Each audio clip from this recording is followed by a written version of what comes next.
Le Centre culturel maritime de Nantes a le plaisir d'accueillir Monsieur Éric Perrault parce que dans le cadre des journées Initiative Loire, le 27 avril, nous aurons le plaisir de vous accueillir ici à Trentemoux.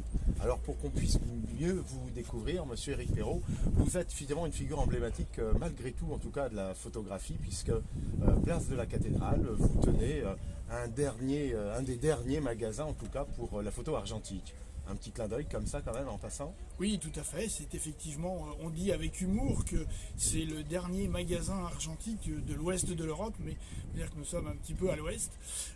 Et effectivement, c'est un endroit tout à fait étonnant où les gens viennent nous voir de loin, des grandes villes environnantes, de Rennes ou d'Angers, parce que nous sommes effectivement les derniers à proposer du matériel argentique d'occasion, puisqu'il n'y a pratiquement plus de matériel neuf. Alors c'est des passionnés, c'est des amoureux et c'est ce que vous êtes. Et j'avais pris note que déjà dès votre enfance, jeune adulte en tout cas, le service militaire, vous portait déjà pour le plaisir de la photo sur des porte-avions. Donc la photo, les bateaux, c'est une passion qui est chez vous.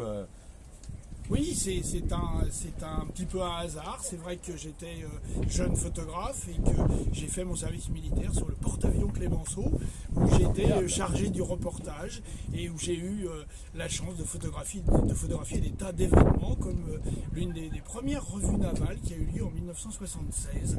Et j'avais eu l'occasion, j'étais très impressionné de photographier le président de la République et son premier ministre de l'époque, que je ne citerai pas pour faire de politique en période électorale. Alors on ne peut être que flatté de vous avoir en tout cas pour ce 27 avril dans le cadre d'Initiative Loire, parce que vous allez proposer une très belle exposition de photos ici devant finalement ce qui est votre jardin, puisqu'on peut contempler largement cette Loire et la zone d'évitage. Alors voilà. Cette zone d'évitage n'est pas forcément connue des Nantais.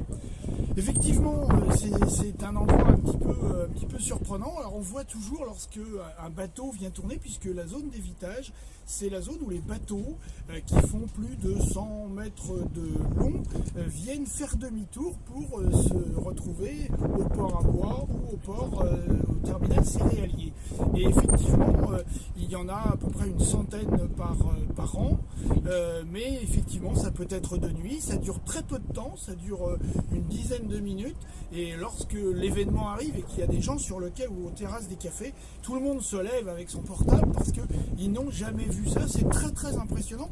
Il faut voir que les bateaux arrivent à vide, donc très très haut, et on a des bateaux jusqu'à 230 mètres, quelque chose comme ça. Donc évidemment, moi qui habite devant, j'avoue que j'ai cédé à la tentation de faire ce type de travail qui est un peu un travail de feignant, parce que j'ai même pas besoin de sortir de chez moi pour le photographier. Être spectateur, c'est formidable, être passionné, c'est indispensable, mais ça fait à peu près 15 ans que vous êtes ici, installez-vous à Trentemoux. Alors ce qui fait que cette exposition, c'est à peu près quoi, 40 photos que vous allez nous présenter?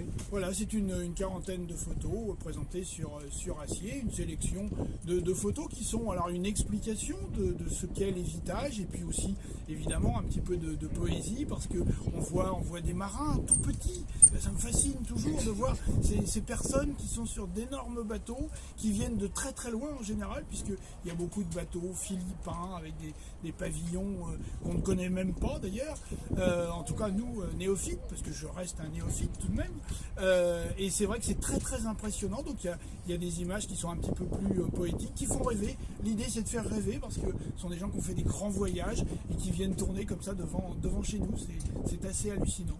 Alors on aura ce plaisir, une date à retenir, c'est le 27 avril de cette année, à la Maison des Îles. Le programme Initiative Loire, et on aura ce bonheur en tout cas de vous accueillir, et on vous délivre en tout cas cette première information.